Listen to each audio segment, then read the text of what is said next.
Bapak Ibu,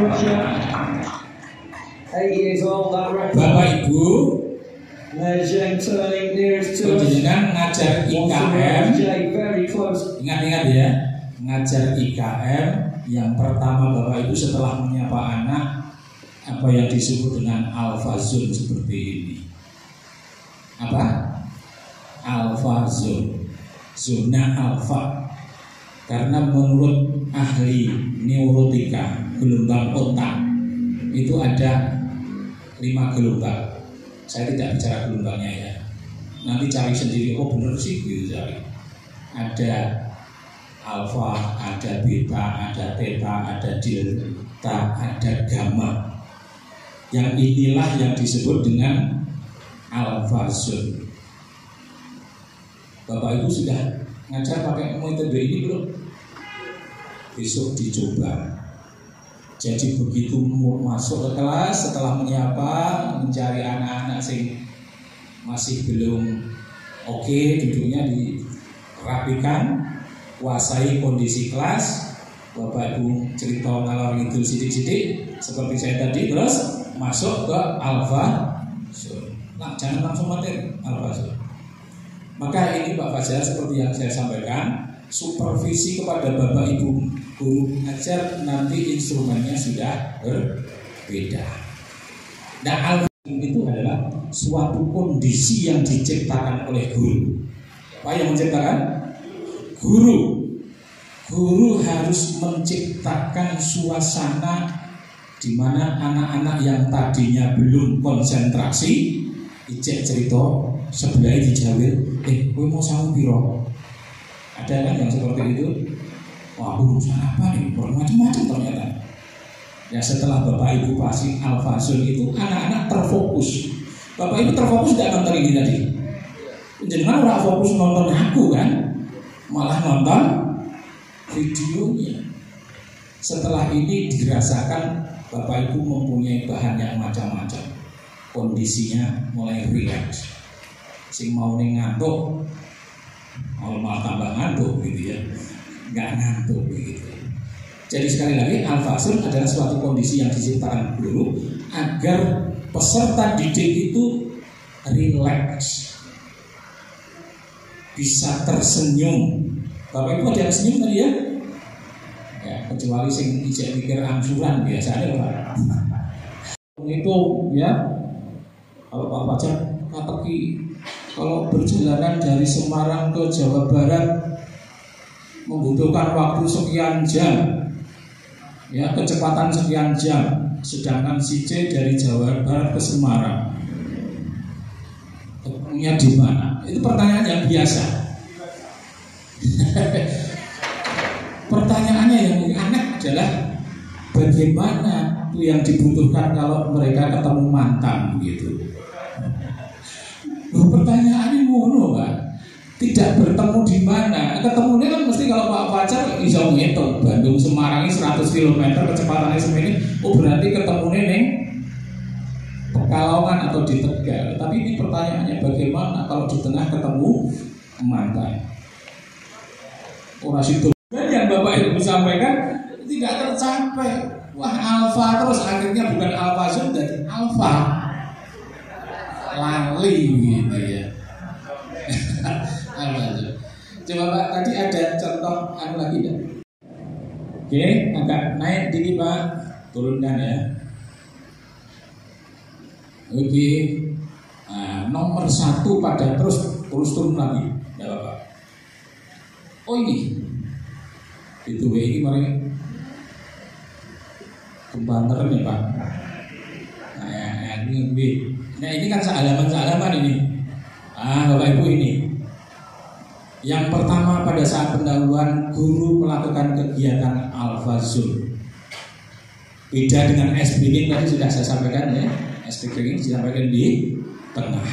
Bisa fun story, cerita-cerita yang lucu, bisa game, bisa scan setting, pretest dan lain sebagainya. Ya. Moga-moga nanti sebelum saya pensiun saya bisa masuk di sini nonton gurunya ngajar Pak ya, dijadwal munculkan ini Pak ya. Al-Fasirnya. Teka-teki yang pendek juga boleh Bapak Ibu. Baik, kita kembali pada renang tadi. Apa yang terkesan Bapak Ibu? Kita nanti, orang tua tidak harus orang tua biologis ya, bisa orang tua siapapun. Makanya tadi saya sampaikan, nek ning Indonesia punya anak yang seperti itu, mesti ora dikon latihan renang. Ning omah ngewangi bapak ibu itu. Betul ya? Akhirnya apa? Kemampuannya itu tidak bisa muncul, tidak bisa berkembang. Orang-orang, mohon maaf ya, orang-orang cacat di Indonesia kan cenderung tidak PSP, kelihatannya ya tidak jauh berbeda dengan sekolah-sekolah IKM ini. Ada temuan-temuan yang fokusnya harus diperbaiki, ditingkatkan. Nah, coba saya balik ke Bapak Ibu, apakah Bapak Ibu juga merasakan itu? Bapak Ibu guru kelas 10 utamanya, ini kan tidak semua ngajar kelas 10 kan? Ada yang aku cek tahun merdeka begitu ya. Saat dulu nih gue kuring merdeka, aku wis merdeka sih kurang mulang kelas 10 gitu. Tapi untuk tahun kedua nanti barangkali sudah bisa semuanya terlibat di kurikulum merdeka. Yang pertama Bapak Ibu, masih lemahnya Bapak Ibu guru menyajikan pembelajaran dengan diferensiasi. Betul? Ibu ngajar apa? Wika, Pak Ismail sosiologi, olahraga. Ibu bahasa Indonesia. Wah, bahasa Indonesia diferensiasi banyak sekali, tinggal milih saja. Bapak matematika, tak kira gula mau tinju. Matematika. Baik Pak, diferensiasi itu sebetulnya membedakan, memperlakukan berbeda antara siswa satu dengan siswa yang lain. Kenapa? Jelas wong tuane wis beda. Ya. Pola pikir kita aja sebagai guru-guru yang lama, kayak aku ini, memaksakan kehendak harus lakukan. Kemarin yang dilakukan apa yang pertama kali? Siasikan Bapak Ibu. Setelah penjenengan terdiagnosis, oh murid saya yang kelompok ini kurang di sini, yang ini sudah tahu ini, yang ini luar biasa. Maka perlakuan penjenengan terhadap mereka harusnya bagaimana? Berbeda-beda. Tapi selama ini bagaimana? Wah, guru ini sing top begitu. Ngerti kamu gitu ya.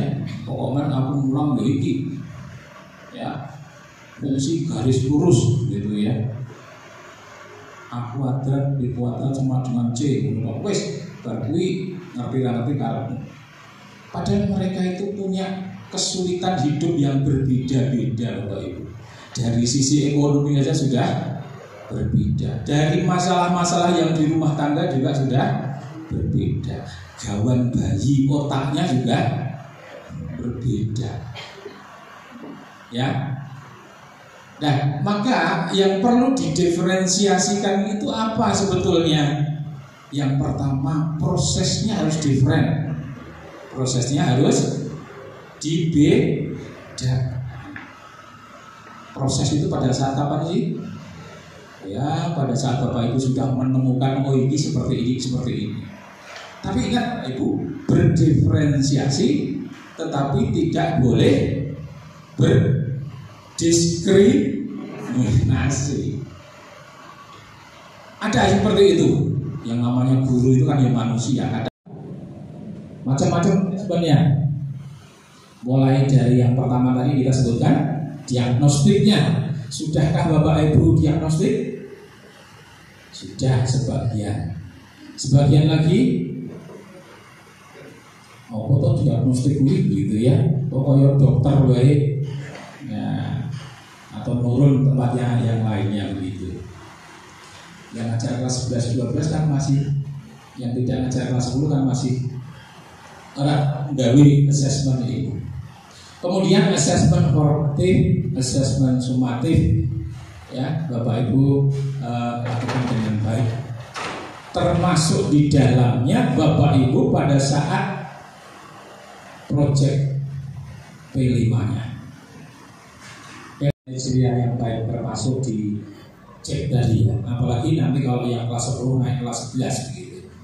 Gurunya padahal cuma itu saja, proyeknya harus main. Nah, bagaimana teknisnya? Baik, tentang PKG Pak. PKG itu memang yang mengeluarkan instrumennya itu dari BKN Pak. Ya, sampai sekarang memang kita tunggu-tunggu versi terbaru dari instrumen ABCD begitu ya. Dari PKG guru itu belum ada yang baru. Maka saran saya, udah pakai itu aja. Nek rodok itu sidik ora apa-apa, pakai saja tetap saja ABCD daripada penjenengan nanti terkatung-katung dengan penilaian PKG yang dampaknya kemana? Tentu ke dupa ini nanti kan ya. Nah, ke PAK-nya kalau sudah sampai ke PAK-nya bisa terdampak ke kenaikan pangkatnya. Maka pakai saja Pak Ibu. Ya, tetap gunakan itu sepanjang belum ada peraturan yang baru untuk mengikuti. Saya bisa menyampaikan bahwa di tempat kita negeri tercinta itu memang seperti itu. Aturannya baru, tetapi yang mengikuti itu segera belum tidak mengikuti dengan cepat. Yang penting jalan dulu. Oh nabrak di gawe. Dari dulu seperti itu. Pada waktu kurikulum 13 kan juga seperti itu. Ya, maka kemarin pada saat dibuka keran untuk memilih IKM 1, 2 atau 3, saya juga jadi orang serap begitu ya. Pada rapat MKKS, semua SMA di Kota Semarang milih IKM semua, berubah kabeh gitu ya. Tak takon ini kan sekolah ini rodo mati ngomong malah IKM dong Pak. Ya Pak, daripada nasibnya seperti zaman K13, nanti teman-temannya sudah ke-13, kita baru belajar sendirian tentang K13. Ini dipedomani begitu. Masuk ke IKM, jawabannya apa? Supaya bareng-bareng dengan temannya, kalau nanti ada bingung-bingungnya iso takon sebelah begitu. Tidak tahunya IKM itu ternyata luar biasa. Ya, luar biasanya bagaimana? Kalau pembelajaran sih biasa-biasa ya, malah penjenengan oke kan? Mestinya ngajar 100%, sekarang hanya ngajar 70%. Senang kan gurunya? Tidak usah kakean materi sing angel-angel, sing esensial saja. Sing ora penting-penting rasa. Ya perlu kok maca dhewe. Nek gelem maca. Ya, tapi kalau tidak mau baca, penjenengan kan punya instrumen. Dikasih apa? Tes atau penilaian atau ngobrol seperti ini ditakoni begitu. Ya. Yang berikutnya tentang bagaimana proyek ini, bagaimana IKM ini, betul Pak Fajar, semua harus terlibat ya. Semua harus terlibat. Di IKM diajarkan bagaimana bergotong royong, bagaimana berkolaborasi, bagaimana bekerja sama. Kok guru ini ragun gotong royong, ragun kerjasama, ini jargoni, ya. Maka saya anjurkan siapapun kalau ditunjuk untuk kegiatan yang terkait dengan IKM harus berangkat. Orang itu alasan kurung iso itu mergo saka belajar dan terbiasa dan mendalam. Sederhananya di mana? Bapak Ibu tidak usah banyak materi yang harus disampaikan. Sekarang itu guru santai, tidak perlu moco bunyi-bunyi, tidak perlu. Zaman dia kan bunyi moco. Iki sesungguhnya bab iki, aku menit pertama aku begini, menit ketiga aku begini. Sekarang ini toko melebu langsung mulangnya dan anggar duwe alfasum tadi 2 jam gitu ya. Alfasum 2 jam, putar video terus barang ini. Buat resensi untuk video 1, buat resensi video 2. Baru mulai gitu ya. Ya selesai. Lebih sederhana apa? Fokus pada materi yang esensial saja. Bapak Ibu sudah metani yang esensial? Kan sudah punya CP ya? Sudah ngeret ke materi kan panjenengan. Nah, sudah tahu materinya ini abot poinnya kan panjenengan sudah tahu. Nek sing abot golek isi penting-penting wae apa sing disampaikan. Ya, kemudian besok ada tes tes psikologi, mau ditangani sendiri bisa, mau kerjasama dengan lembaga psikologi bayar tapi bisa. Ya. Nah, setelah itu kelas 11 nanti mereka di sini kan ada MIPA, IPS sama bahasa. Ya coba seputar itu saja akomodasinya. Tetapi ingat Bapak Ibu, analisis pertamanya adalah analisis sumber daya manusianya.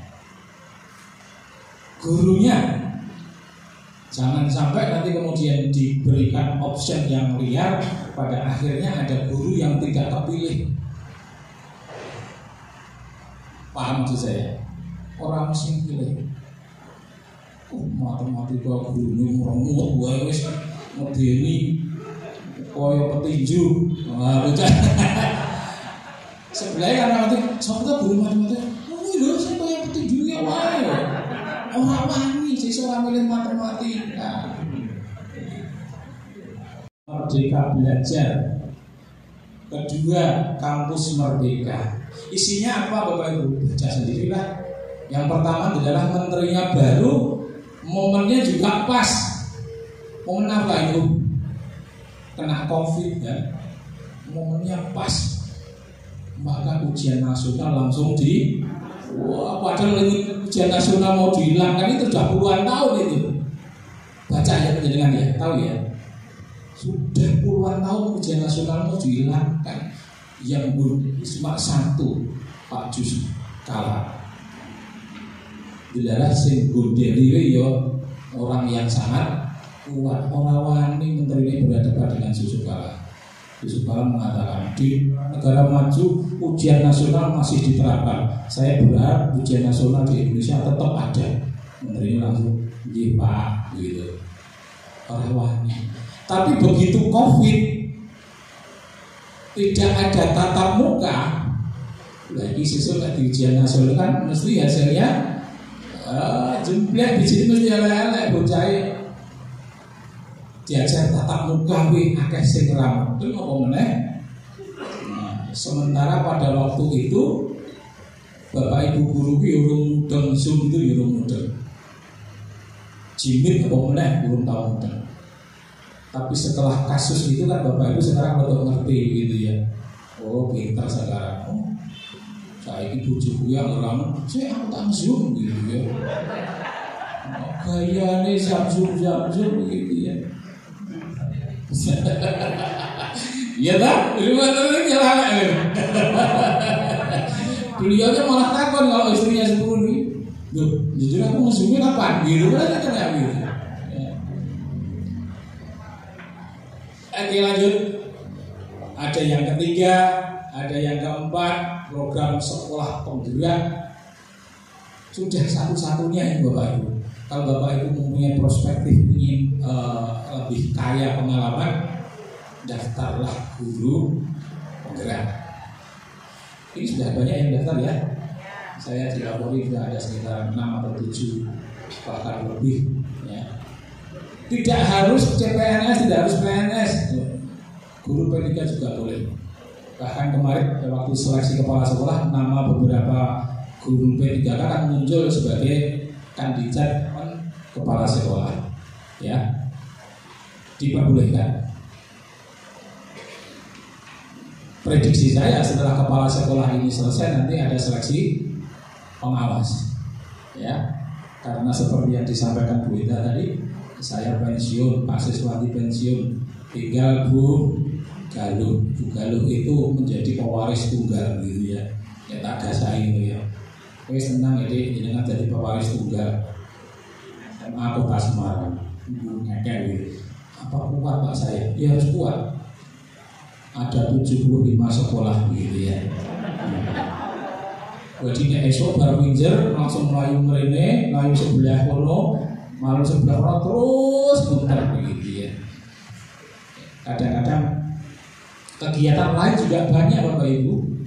Nah, sudah saya mulai potong bagian-bagian saya bugalo saya kata gitu. Ada acara diklat, Pak Kacap, Pak ini ada diklat ini, siapa yang berangkat? Saya kan kopasnya, saya tulis bugalo. Pak kok saya terus toh, jadi aku sih mantap bulan nih, saya aku pensiun gopo gitu. Saya sudah berencana di soalnya pensiun sertifikat biar tak buat begitu ya. Tapi bang ngebak-ngebak itu mari gitu ya.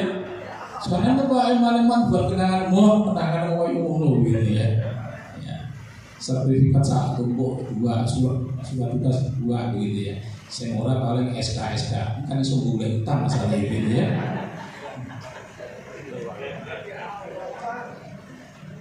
Data saya dengan gantinya. Lu saya Pak, maka kemarin dikelar di Solo 3 hari sebagai tim penilai adiwiyata provinsi. Kalau tidak seperti itu kapan lagi waktunya sudah mepet. Pak Siswandi Maret pensiun, saya Juni gitu kan. Kesuwen nanti kalau tidak ada menggoni siap. Maka yang muda-muda itu begitu tunjuk ya harus siap begitu. Begitu nanti lulus guru penggerak mau tidak mau ya diseleksi lagi seperti Bu Jawab kemarin. Bu isi di sini ya. Nah, itu dari guru penggerak juga. Oh bukan. Oke. Episode 7 sekolah penggerak yang SMK namanya SMK Pusat Keunggulan. Tidak penting bagi pendidikan, tapi kalau ngerti kan juga tidak apa-apa, lucu nih orang ngerti. Ini SMA sekolah penggerak dan SMK kok aku ngerti mungkin dia gerak-gerak ya gitu. Kalau SMK namanya SMK Pusat Keunggulan, COE, Center of Excellence. Nah ini kerjasamanya dengan Dudi Bapak Ibu. Ada ini KIP Merdeka, Merdeka Vokasi dan lain sebagainya. Oke, tidak saya teruskan karena sudah lewat waktu. Saya masuk ke kebijakan, ini kebijakan nasional ya, yang disampaikan oleh nasional pasti dilaksanakan oleh provinsi. Rapat pendidikan ini selalu goyang-goyang. Nanti dibaca sendiri Bapak Ibu. Yang ke-10 ini 20 ya, praktisi pengajar, dana abadi perguruan tinggi. Nah ini yang kedua-dua kemarin itu sudah mulai kan? Kita paham ada berapa jalur? SNBP. Oh iya, ada yang eligible gitu ya.